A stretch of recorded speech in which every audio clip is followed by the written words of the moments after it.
Security is in fact two parts, and I haven't actually created the part two yet, but part one. Okay, so the things we're going to talk about in this presentation include authentication, authorization, privacy, and authorization annotations that you can use using JXRS security annotation and security related programming API. So let's talk about the authentication. Authentication means validating the identity of a client based on some credential information that user has entered. So typical credential could be username and password, right? Or it could be certificate and things like that.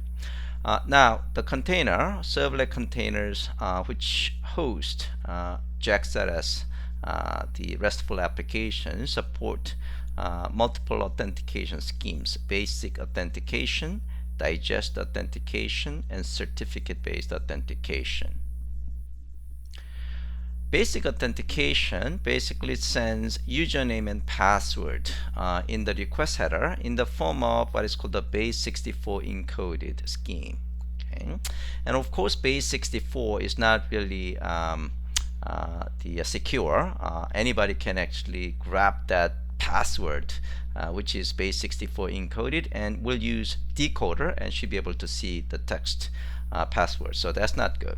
So typically you want to use SSL underneath. So you're using SSL underneath, meaning HTTPS, and then whole communication will be secure. So in that case, nobody will be able to see anything on that secure connection. So password will not be seen. So that's typically what we do, using SSL underneath whenever we send security sensitive data such as password or credit card information and things like that.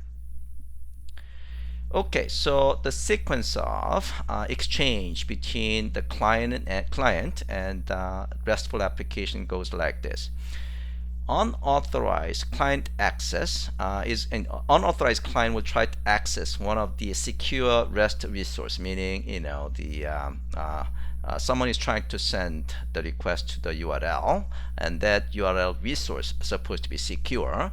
What happens is that the server then sends back 401 unauthorized, the response code, and then client will send the base64 encoded string of username and password in the authorization request header, and then server will allow the access after authenticating that username and password.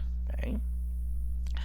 So the scheme of sending this username and password is again in authorization header, and the format is like a basic space and then basics the base64 encoded username and password, and in between they have a colon. All right, and we're gonna see the code how the server will dissect this authentication header, which contains this base64 string of username and password in the lab. Okay, so that is authentication. Now let's talk about the authorization. Authorization is basically access control. So those two are interchangeably usable terms: authorization, access control. Okay, same thing. It checks if authenticated entity has access right to a resource. Okay. Typically, authorization is performed based on roles given to a user. So particular user or particular entity, I should not say this is a human being. Typically client application is some kind of programming entity. Okay, so we're gonna actually see whether a particular entity in fact belongs to a particular role. If that role is and then in your code you're gonna actually use that role for specifying access rights. Now, in terms of specifying this authorization and access control, you can specify all of those in web.xml file, or you could use a combination of web.xml file and also JXRS provided security annotations. Okay, so we'll see examples of both. So this is an example where you are specifying some security related information in web.xml file. Okay. So in this case, everything is in web.xml file. So we are not using JAX.RS feature, in fact. Okay, this is just servlet level, access control. So here, what we said is this. First, we are going to start with the security constraint. Inside the security constraint, you say this is the resource, the red colored block of elements indicating resources. So this is a name, which is not really important. URL pattern. So this is the resource, rest/admin and star. So any URL pattern accessing this guy will be available only to an entity whose role belongs to admin. So I want to make sure that these resources represented by /rest/admin, if these are resources only available to admin, then I say role name admin. Okay, so only admin should be able to access these resources. This is a second example, and here we have a rest/orders. So what they, and then we have a role name of customer. So what that means is that anybody who belongs to a customer role should be able to access these resources, rest/orders. Okay, and these rest/admin, these are resources only available to admin, and here rest orders are available to anybody who belongs to a customer role. So that is how you can specify access control. Now, in terms of authentication, authentication is specified with a login config element, and inside you can specify authentication scheme using authentication method element. So here we are using basic authentication. Okay, and here you could actually use the digest authentication or certificate authentication and things like that. Okay. All right, so let's do exercise 1. Here we are gonna actually secure JAX.RS resources using web.xml file only. So we are going to use a basic authentication, and then we are gonna specify access control. Again, specifying that access control scheme in web.xml file. So exercise 1. Okay, so let's actually run. Yeah, so first of all, you have to actually set the Tomcat users.xml file so that we can actually add users and roles and things like that. Okay, so go to servers. Okay, and Tomcat. So this is what we are going to use. Okay, and then Tomcat users. So we're gonna actually click Tomcat users, and here we are going to add users and roles. Okay, so looks like I have already added those things. So here admin and user, admin. Okay, so I have already added. So basically what you want to do is you can just copy this guy and then just add it here like this. Okay, so here you can see we have multiple roles. Tomcat role 1. And yeah, so the thing we're going to use is basically admin and user. And then we have a Mary and Mary. So we have two users, Mary and Sang. Mary's password is Mary and Sang's password is Sang. Mary belongs to multiple roles, manager, admin, and user, while Sang belongs to only a user role. Okay, so that's the first thing you have to do, setting up the roles and users. Okay. And of course you have to restart the Tomcat because this information will be loaded only when the application gets started. So you certainly have to restart the application. And then we are going to run the application. So JAX.RS hello world secure via web.xml file only. Okay, so let's take a look at that. Okay, so I haven't actually even import project. Import Maven project, and I go to labs and security project. Okay. All right, so I have a security project. So I'm gonna just delete these guys because I'm not using them anymore.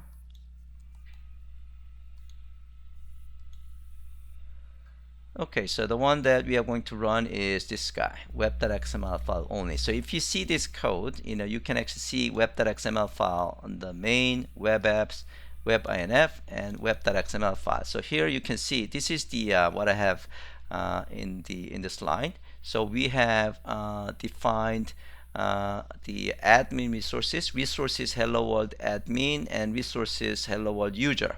And this resource will be available only to admin role, and these resources will be available to only to user role.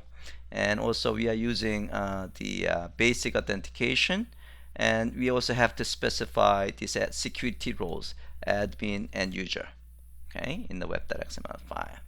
All right, so let's run this guy.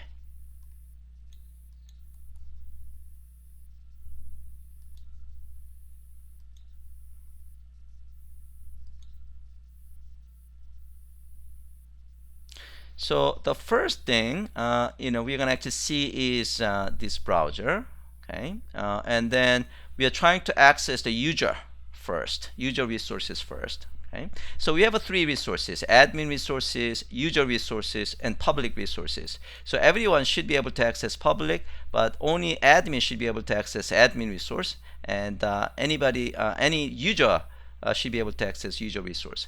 So if you click any of this link, it will ask you to enter username and password. Okay, so let's try the user. So I'm going to just follow this sequence so that you guys can follow it. So click user. Because it's using basic authentication, it's using this the user login the prompt pop-up, which is actually coming from the browser. So it doesn't look that pretty, but because it's actually provided by the browser. So you try to use Sang and Sang. So we know that Sang belongs to Sang, and Sang is one of the users available that is configured, and we know that Sang belongs to users. So when I log in, you can see the user Sang can access that resources.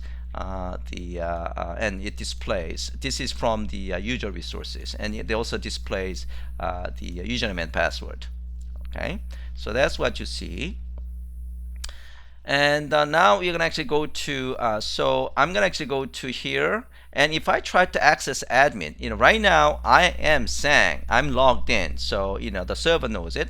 Now if I try to click admin, you see 4.3, access to the request resource is being denied, because Sang is not allowed to access admin resource.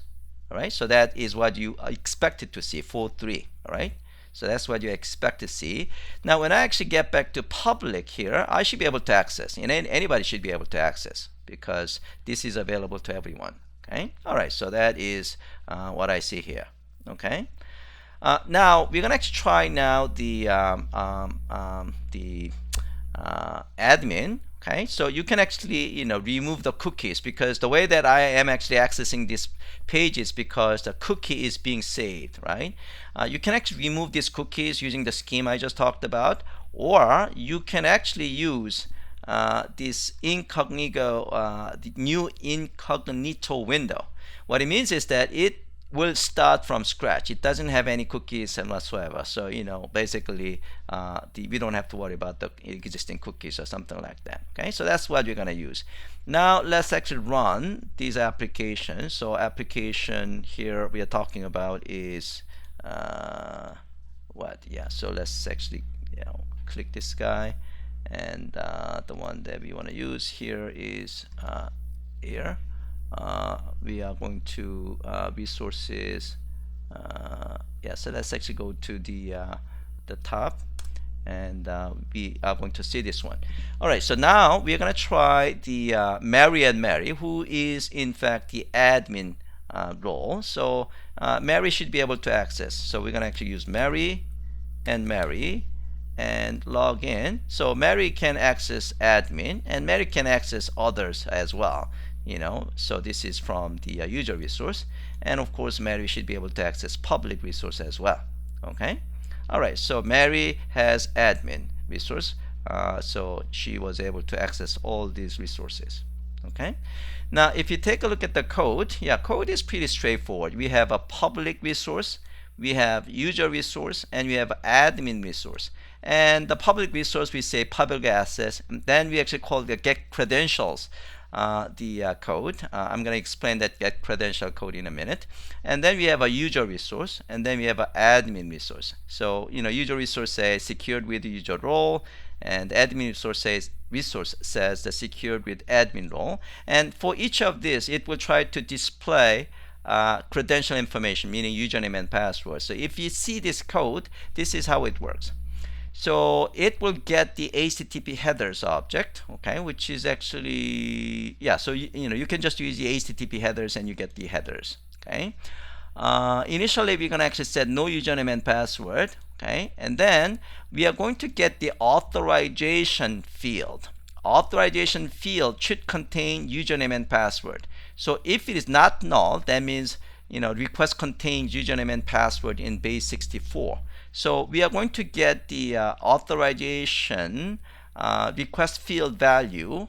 By the way, when you actually call this guy, in fact, it will return in a form of an array. Okay, even though there is a single element. So we have to call get 0, meaning we're going to actually get the first one in the array, even though that array contains a single element. So we have auth string, and then we are going to use the substring method of that string object.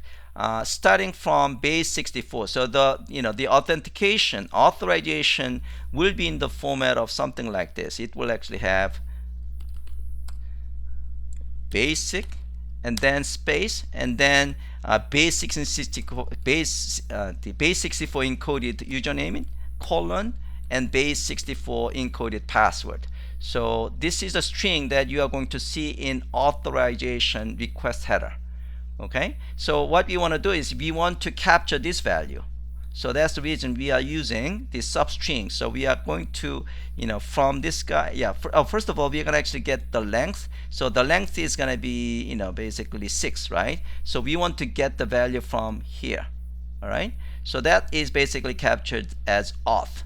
And then we're going to use the, basically we are using base 64 class. A base 64 class is from, I'm actually borrowing from the Glassfish internal base 64 class, and then we're going to actually decode it, and then we are going to split it. So now values array, the value 0 should actually contain username, values 1 should contain password, and that's the reason, that's what we are actually returning.